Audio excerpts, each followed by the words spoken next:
একটাই জীবন, বুঝলেন তো? একটাই জীবন। একদিন সকালবেলা জানালাটা খুলে দেখবেন বয়স হয়ে গেছে। ব্যাস, বেলা ফুরালো। দুদিন আগে দেখা মেহগনি চারাটা কবে বৃক্ষ হয়ে বৃদ্ধ হয়ে এসেছে। তাকে কাটতে লোক এসেছে বাড়িতে। পাড়ার বড় দিদিদের বান্ধবীদের দল বিয়ে করে কোথায় কোথায় চলে গেল সবাই। সারাবেলা কাশত যে বৃদ্ধ লোকটা, তাকে সবাই মিলে কাঁধে করে নিয়ে গেল গোরস্থানে।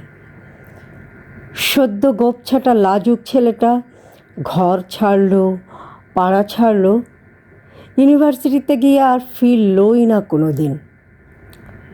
বাবার হাতের দিকে তাকিয়ে একদিন চমকে উঠলেন। এত বয়সের ছাপ, এত কুঞ্চিত চামড়ার দল, কবে জমলো এসব? এই যেন সেদিন রাগী মানুষটা অফিস থেকে ফিরবে বলে সারাবেলা কিস কিস শব্দ করে ঘুরে বেড়ানো সিলিং ফ্যানটা পর্যন্ত চুপ করে যেত। কি জাদু বলে, কি বাতাসে, কি অদ্ভুত মায়ায় এভাবেই নরম মোমের মতো গলে যায় দিন। একটাই জীবন, বুঝলেন তো? তার আর ফিরে আসা নেই, নেই দ্বিতীয় যাপন, নেই আর কোনো সুযোগ। দয়া করে বাঁচুন, ঘুরুন, বন্ধু হোক।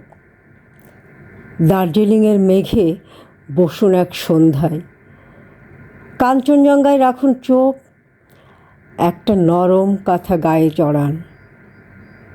সমুদ্রের ঢেউ আর এক ফোঁটা আলোর মুখোমুখি হয়ে জানুন এক অলৌকিক অভিজ্ঞতার মুখোমুখি হয়েছেন।